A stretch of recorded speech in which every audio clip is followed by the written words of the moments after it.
It's one of the world's most prominent religions. But it started as a mysterious cult that should never have survived. They were enemies of Rome, practicing a forbidden faith in secret, marked by persecution, martyrdom, and murder. Through new research, we unravel how Christianity conquered Rome, spread its message, and built its churches upon the ruins of a fallen empire.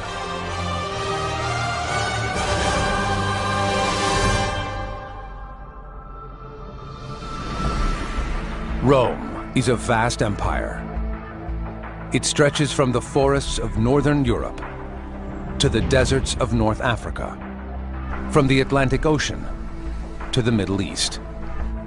So not surprisingly, around AD 30, the killing of an obscure rebel in Jerusalem, Jesus, goes almost unnoticed. The execution of Jesus would have made not that much of an impression. It would be like a bandit being executed and then making perhaps page 35 in the corner of the New York Times. Jesus' followers have yet to surface in Rome. They're practically unknown. This, after all, is a city of 1 million people. But their Christian religion is fundamentally at odds with everything Rome stands for. Confrontation will come, but when? Ancient Romans are polytheists. There's a god for every person, every trade, and every situation. A warrior going into battle pays homage to his patron, Mars. A tradesman seeks help from Mercury, the god of commerce. And Jupiter is the protector of all. His temple looms over the Roman Forum, where he watches over government, justice, law, and order. Romans believe that their gods walk among them, directly intervening in the daily life of the city. The Romans believed that they were descended from the god Mars. Mars had consummated a physical relationship with a Vestal Virgin, and that relationship gave birth to Romulus and Remus. So the god Mars was the father of the first king of Rome. In contrast, Christians believe in one all-powerful God. Their leaders preach peace, modesty, and a readiness for the afterlife.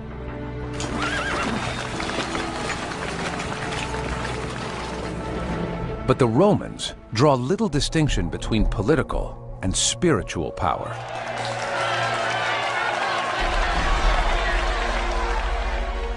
And at the head of the whole system is the Roman emperor. He is the head of Roman religion. And it's all interconnected. The worship of the emperor, the worship of the gods. It was a place teeming with cults and temples and shrines. This is Rome.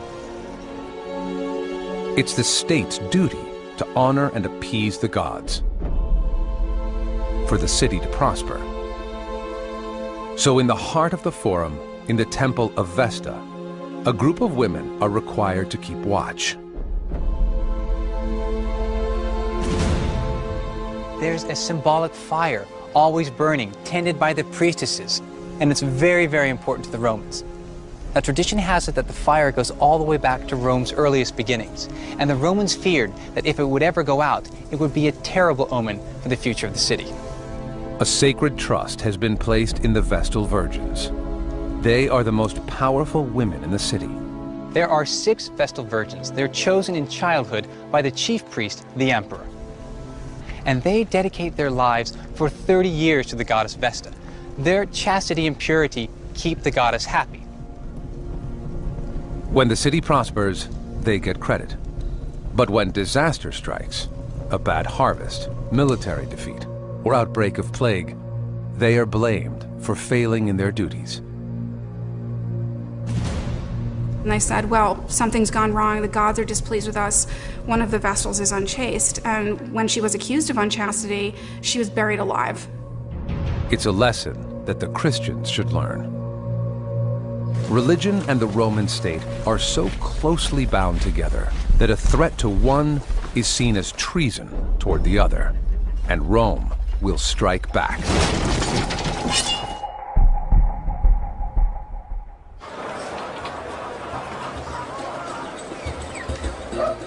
Evidence shows that when there's no perceived threat, Rome is open-minded, even liberal. In my view, Roman religion was the most tolerant of any religion I can name.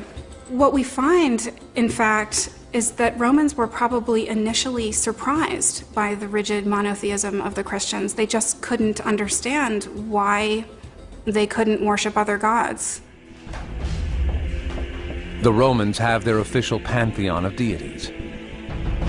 But as the empire grows and absorbs new cultures, it also welcomes new gods. So, for example, it admitted a goddess from Egypt, Isis, who promised her worshippers salvation. It welcomed Mithras, who was a god perhaps from Persia. Before the rise of Christianity, these cults attract thousands. There are more temples to Isis than to Jupiter. And Mithras is hailed widely among the military. They gather in halls, similar to churches that are soon to come. They share a ritual meal, as the Christians will. But they also make sacrifices, and they have their own powerful myth of creation. At the center, in the apse of every Mithraic cult hall, was a relief, a sculpture, or a fresco depicting the original event, the tauroctony, when Mithras slays the bull. By slaying the bull and spilling its blood, Mithras lets loose a force that fed the universe. Worshippers of Mithras and Isis also accept the Roman gods and are left alone. But the Christians will be persecuted. Yet Christianity is one of only a few cults that will grow into a worldwide religion. Roman authorities are slow to recognize the movement that is growing. Initially, Christians are only seen as a sect of the Jews. As Christianity starts out, obviously, as a Jewish cult, a Jewish religion, Jesus was a Jew, and all of the early Christians considered themselves Jews. The state is content to leave its Jewish citizens alone. While they account for 1 in 10 of the population, there are reasons why they aren't considered a threat. They don't seek converts. Being Jewish is as much about blood as it is about faith. And in a city that places great value on history, the Jewish religion predates the Romans.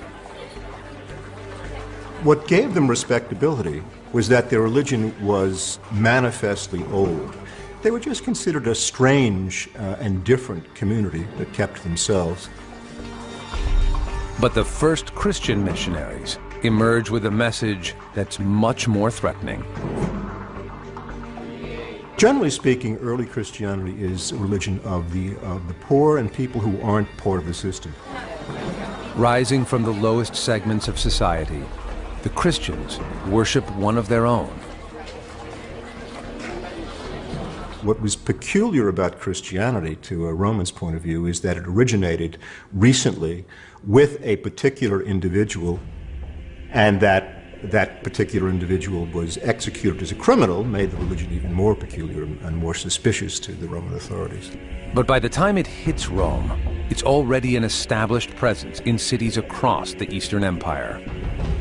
Religions spread rather like diseases. They spread most easily in urban contexts, and the Eastern Mediterranean is extremely heavily populated with cities at this time.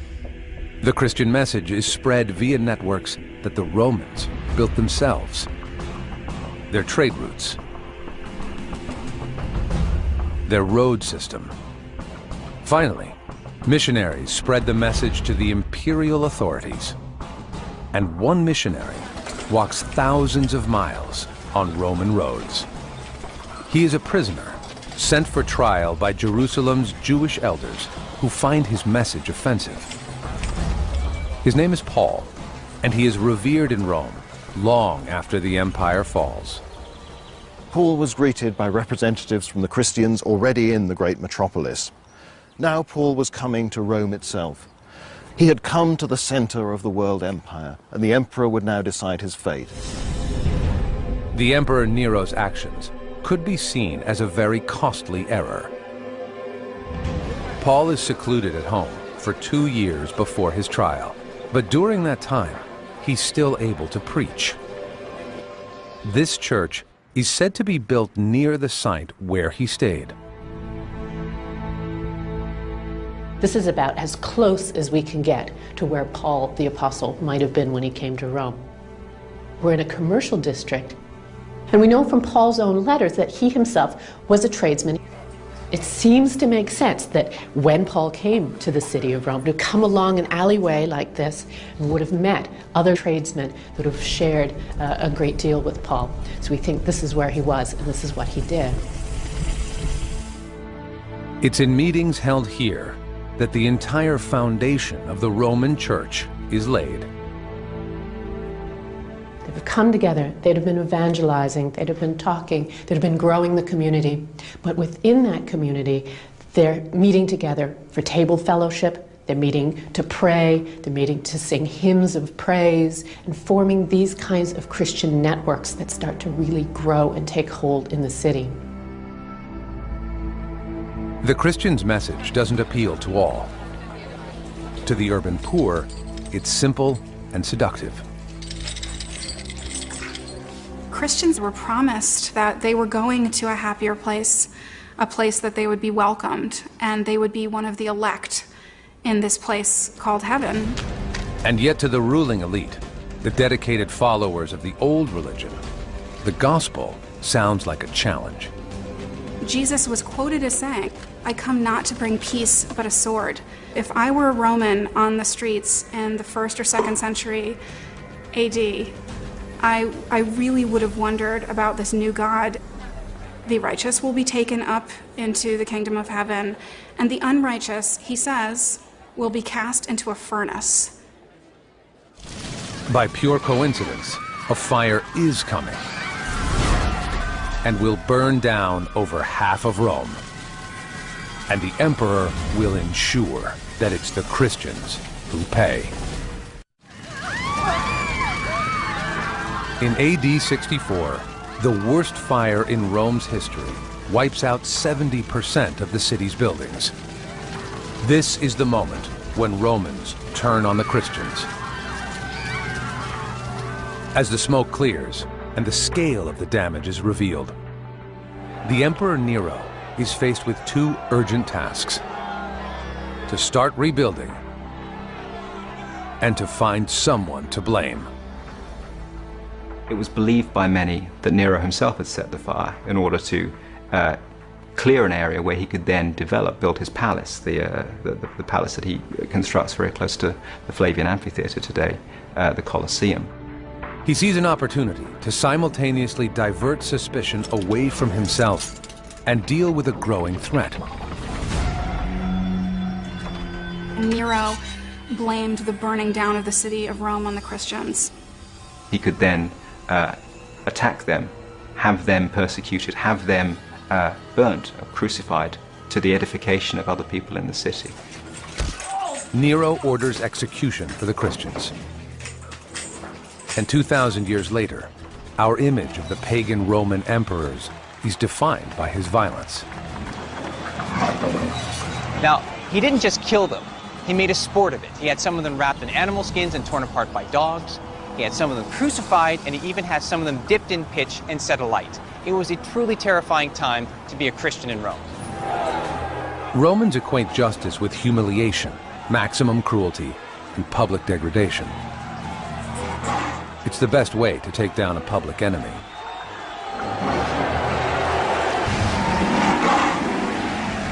Paul, the great missionary, dies during this time. And many others become Nero's victims as well. The precise death toll is unknown. This is a time in Christian history that quickly turns to mythology. Nero's persecution was spectacular, but probably killed far fewer people than was believed within a century. It was claimed by early Christian writers that thousands died. Possibly fewer than 100 died at the time. Persecution of Christians was brutal, and it was horrific, and no one should have had to suffer that way. But as far as we know, it was far more sporadic and far briefer than some of the rumors. Let's put it that way. With each telling, the story grows. For every Christian life Nero takes, he makes a recruiting agent for the new faith. The most powerful of these was Peter, the apostle, the first bishop of Rome. St. Peter is probably the greatest of the 12 apostles of Jesus. Plucked from obscurity from Galilee, where he was just a fisherman, he's given a change of name by Jesus. Jesus says, you're no longer going to be called Simon. I'm going to call you Peter, because you are the rock, Petros, on which I will build my church. Today, this site remains a place of pilgrimage.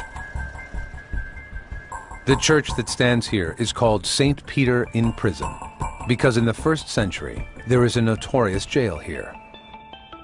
Peter is in Rome during the aftermath of the Great Fire and is arrested by Nero. St. Peter gets caught up, and just as Jesus had prophesied, he is taken a place that he does not wish to go. And legend, very ancient legend, says, this is the place he was brought. This is the prison in which he spent his last night. On the wall, you've got crosses carved.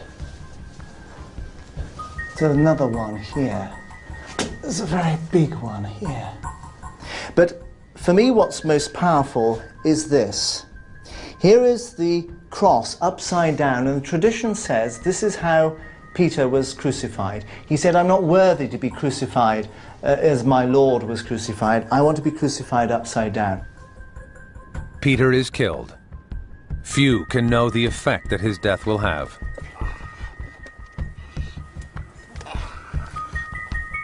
In one sense, the purges backfire, because every time a martyr goes peacefully to his death, he demonstrates the power of his message.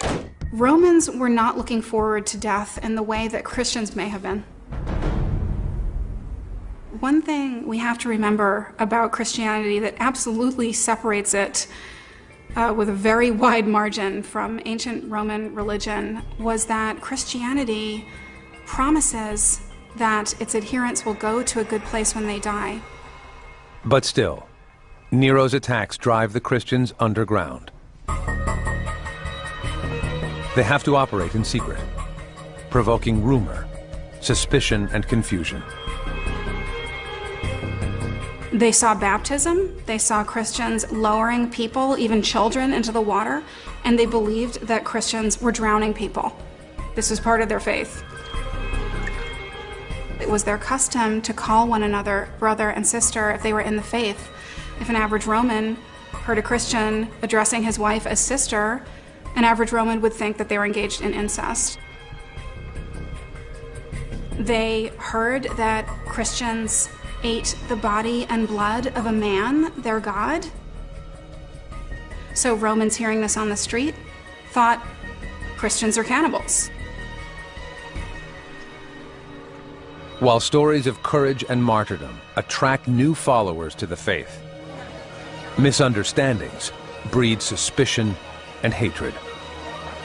Christianity does grow, but it must do so in secret.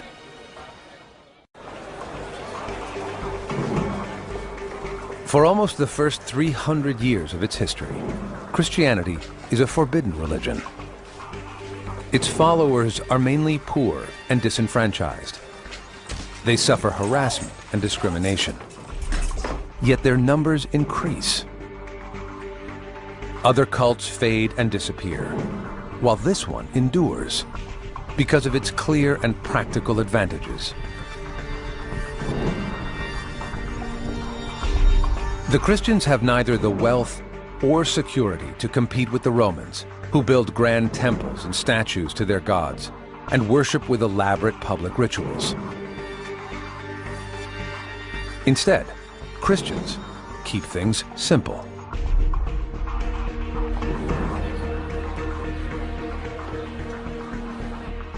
When Christ at the Last Supper, just before he's crucified, takes the bread and the wine, he took the most ordinary things that every household would have, and he said, whenever you share this with friends, or with a stranger, or with anybody, I am with you. And the communion service, here it would have been known as an agape, a Greek word meaning a love feast, was the ultimate Christian statement that Christ had not died, but had risen again, and was seated with them. Where 2 or 3 are gathered together, he says, I am with you. The early Christian followers have no right of public assembly and are not permitted to build churches. But they turn ordinary buildings into places of worship and in secret begin to build a new society.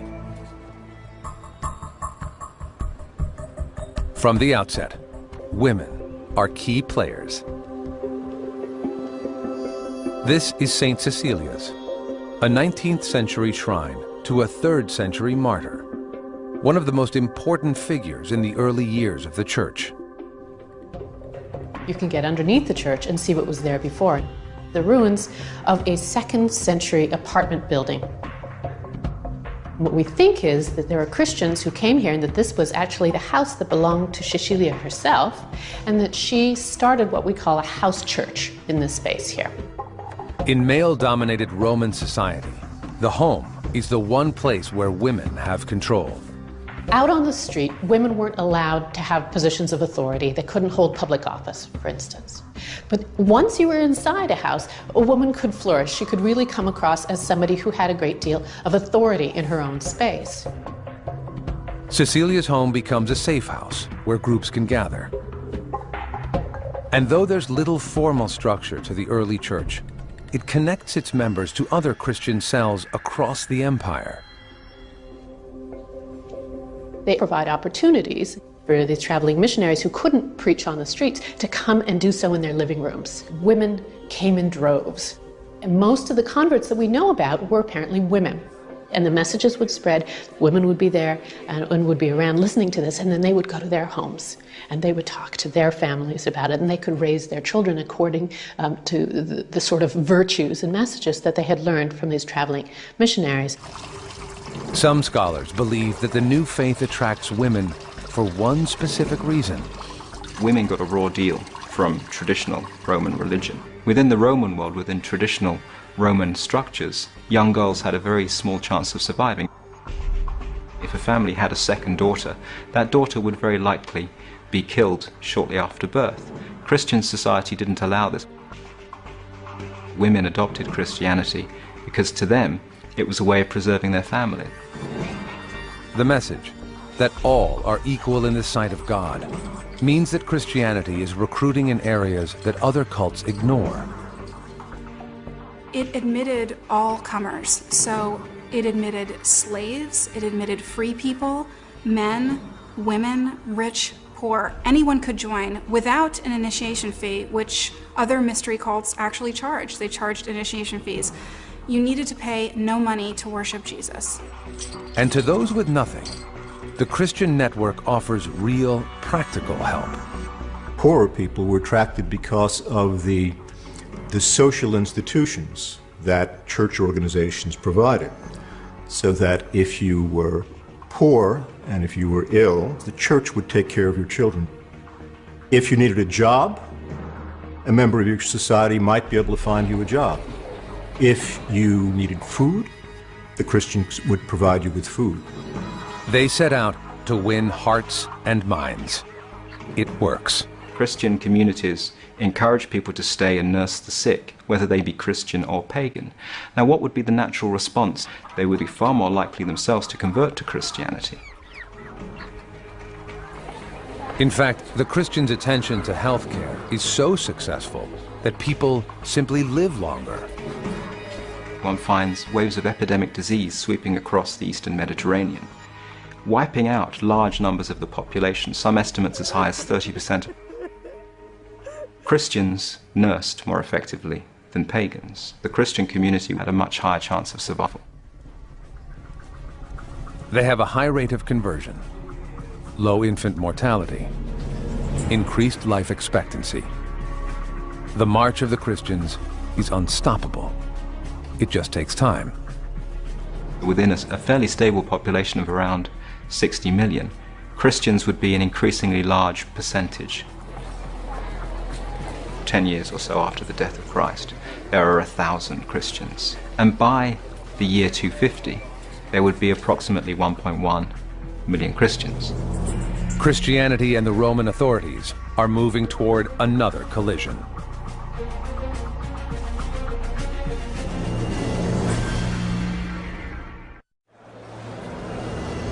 The 2nd century. Christians are now a sizable minority in Rome, perhaps several thousand people.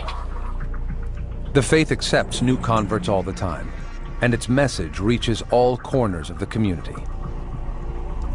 Generally speaking, early Christianity is a religion of the poor and people who aren't part of the system. All of these social problems which any poor person would encounter in a large city were things that the Christian organizations would provide. They do not seek conflict with the state, so there are lengthy periods when the Roman authorities see no need to harass the Christians. Yet the two sides will frequently clash over one issue. Not what the Christians believe, but what they refuse to do. And they found in the demands of traditional state religion within the Roman Empire things that they couldn't tolerate. If you asked a Roman, what do you believe? Do you believe in the gods? Do you believe that sacrifices work? They'd probably give you a blank stare. Had a religion of contract, which meant if they gave gifts to the gods must return in kind and answer those prayers. And they actually had a phrase for this, do ut des, which is, I give so that you might give. Roman religion is clear. Fail to sacrifice, and you bring disaster upon the city. You cannot play around with religion. You cannot mess around with ritual. But it's equally clear to the Christians that sacrifice to anyone but their God is blasphemy. The Christians no longer wanted to participate. And this is why Rome kills Christians.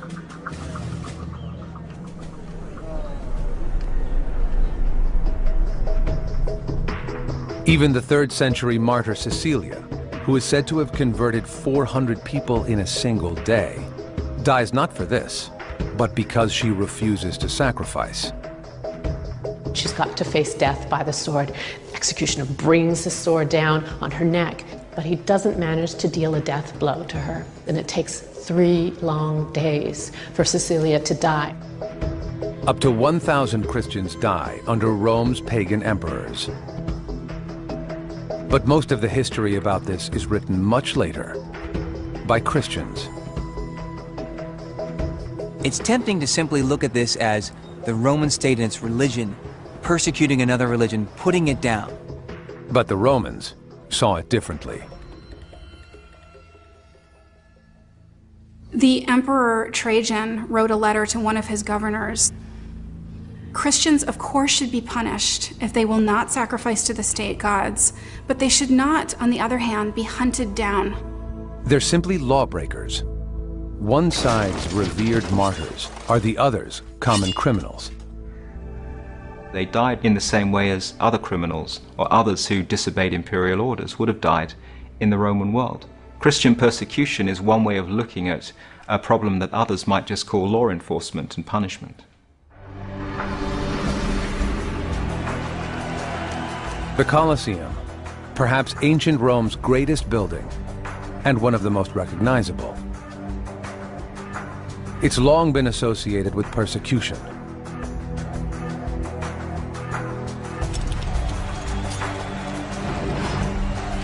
Here is where Christians were thrown to the lions.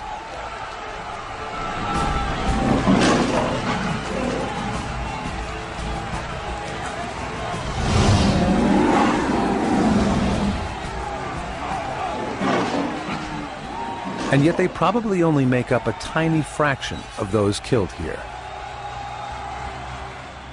Christians suffered. Christians, although there's no specific evidence of Christians having been martyred in the Colosseum, they almost certainly were. What's very interesting to me is that average Romans, politicians, criminals, men and women on the street, were sentenced to death in the arena.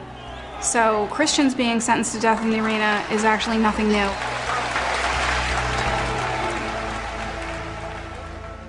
Our whole understanding of this particular period of Roman history is viewed through the lens of the Christians that create and win the propaganda war. Ultimately, Rome's attempts to safeguard the old ways are as ineffectual as they are brutal. The word continues to spread. What if the Romans had tried right from the beginning to entirely wipe out the Christians, just to exterminate the lot of them right in the beginning? Well, then maybe all of Roman history and world history would be different. But that is not what the Romans did. And instead, the persecutions were sporadic and ultimately led to the creation of the cult of the martyr. And as everyone knows, the cult of the martyrs is bad PR. And ultimately, it's the Christians that will flourish, and it's the Christians that will win the propaganda war. The cycle repeats for generations. Rome attacks, creates martyrs, and the Christians grow stronger. They continue to grow and organize. Eventually, they are no longer merely an irritant, but an organization with numbers and real power. The time has come for the old pagan elite to mount a serious attempt to stop them, but it could be too late. The 3rd century AD. Christianity is still an underground movement, but it thrives while other cults die out. Though its message is mystical, its people are practical. It had great organization. The other mystery cults did not have the things that early Christianity had right away, like bishops. They had centers of worship. Each city had its own bishop, and he administered the rest of the clergy. That's an amazing thing the other mystery cults lacked. This is the catacomb of St. Calixtus, where the early church buries its leaders. Really, in the 3rd century, you see all these prominent characters rising to these positions of power within the church, which is very significant because it means that Christianity is also attractive to members of the aristocracy and not just the humble and meek, not just carpenters, shepherds, fishermen, slaves, women, but also leading figures in Roman society. The faith spread outward, across the empire from the east. And now, it spreads up, through the hierarchy of Roman society. Upper-class people were attracted because of the ideas that Christianity put forward, philosophical ideas. Because of the social structure, they would assume leadership in the church because they were wealthy and because they were literate. The church is poor, but the new converts offer gifts of land and money. In return, they get something more tangible than the promise of salvation. They get power. The bishops, you can compare them to the magistrates of a city. The priests are the senators of the city, and then there are the people. So the pyramid of power that you see in secular life is copied onto the church. Figures like any of these other important bishops in this crypt really make that difference in establishing that hierarchy. The larger their followings, the more powerful they become. Since the church demands that faith govern every aspect of a believer's life, that power is great. It becomes even more concentrated in the hands of key individuals. Over time, a single dominant figure emerges. The Bishop of Rome claimed superiority over the bishops of other cities, and this was clearly mimicking the structure of Rome, with the emperor coming out of Rome and exercising power over other cities. The idea is really to a great degree based upon the model of Roman administration. In 250 AD, the Roman Empire numbered around 60 million. Only 1 million are Christians. 50 years later, the population is nearly the same, but 1 in 10 Romans are now Christians, an estimated 6 million of them. The system to which they owe allegiance mirrors the Roman state. It also has the power to threaten it. The Great Persecution begins in 303 AD, Rome's last attempt to strike back.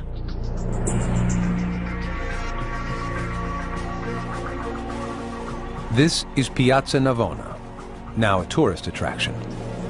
Back then, a great stadium stood here. It was built at the end of the 1st century by the Emperor Domitian for public entertainment. There were chariots that went around here, there were carriage races, there were gladiatorial fights and things like that. 200 years later, it was used for a pretty nefarious reason. It is a place of death. This was one of the epicenters for Christian martyrdom and persecution. In 303 AD, the Emperor Diocletian plots to decapitate the Christian movement. Word travels across the Eastern Empire. Scriptures and places of worship are to be destroyed. All Christian gatherings are already prohibited. They lose any right to petition the courts. Many are thrown into prison. The emperor attempts to return Rome to its glory days, when the old gods were unopposed. He wants traditional religion to survive. He wants traditional religion to flourish. That means giving the prominent Christians a very stark choice.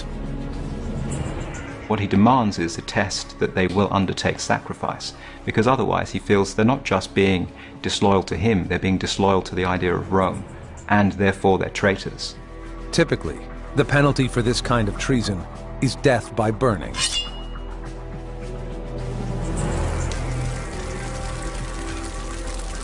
Diocletian ordered Christians to be rounded up wherever they were. His persecutions were directed at members of the elite.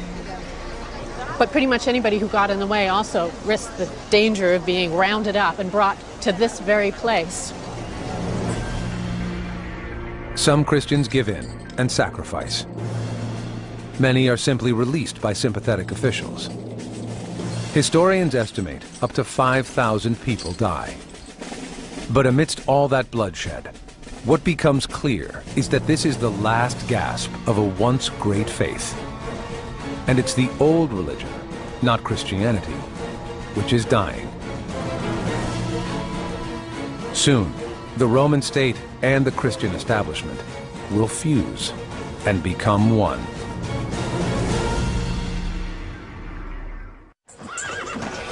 Traditionally, the only success that really matters in Rome is military.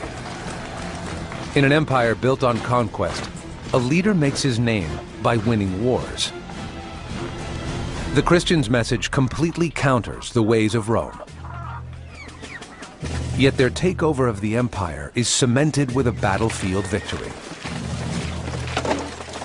In the shadow of the Colosseum, where so many Christians died, stands this arch. Like others across the empire, it's a monument built by a triumphant general, Constantine. What's unusual about this inscription is the third line, which attributes Constantine's victory to not only his own considerable skills, but quod instinctu divinitatis, to the inspiration of a divinity. Now, despite the ambiguity, any Christian could have been fairly sure which divinity Constantine had in mind. The one, the true, the only God. Constantine is the last man standing in a vicious civil war that determines who rules the empire. The night before his final battle, he tells his army that he's seen a vision in the sky, a sign that he should fight in the name of the God of the Christians.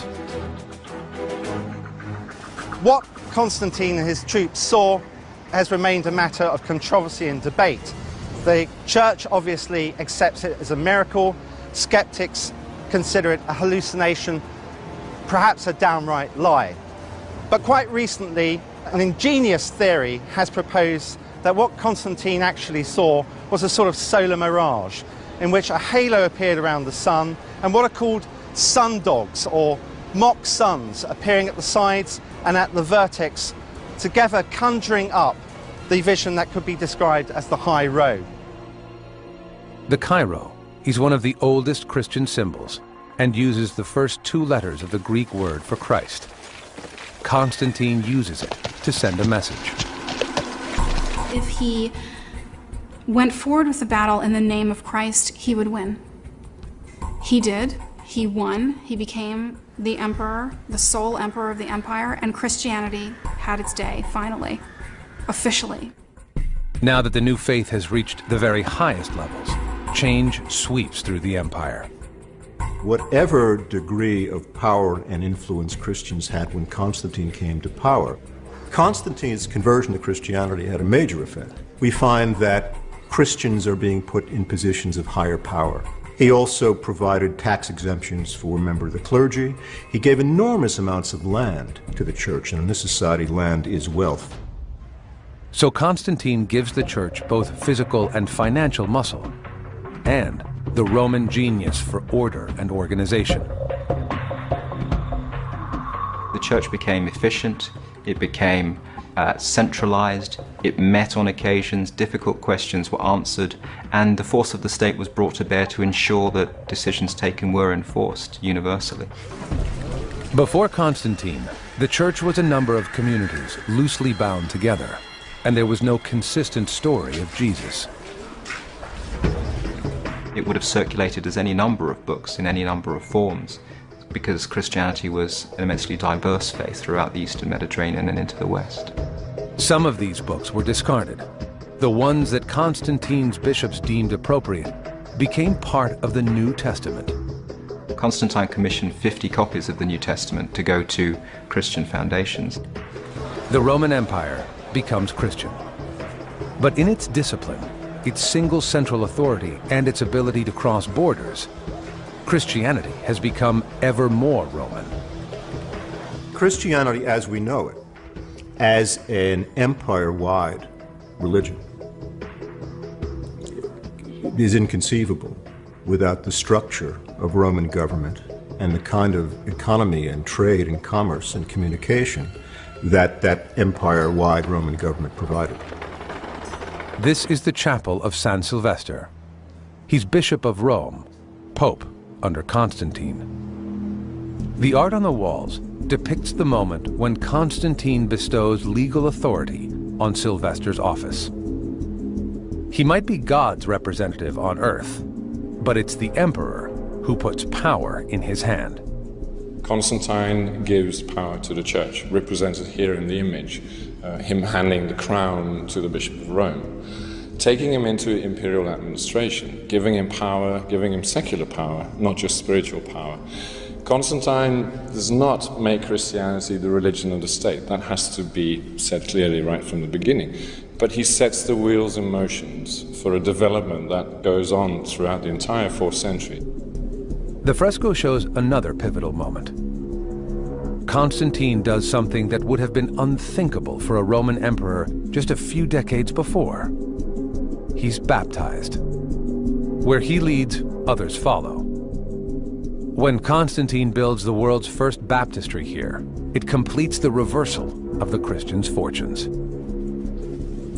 Though Christianity was an obscure Eastern cult, the religion of immigrants and lower classes, Rome's rulers felt threatened. Rome's authorities were threatened. Yet from the earliest days, for all the cruelty, mistrust, and bloodshed, the two institutions, Roman state and Christian church, were bound together. Though Peter was killed in the persecutions under Nero and buried among the pagan tombs, the Christian message still grew. As Constantine built Peter's church on the ruins of pagan buildings, his empire was the foundation of a worldwide faith. For 1,700 years, the churches of this city have stood as a symbol of the Christian religion. Today, It claims 2 billion devotees.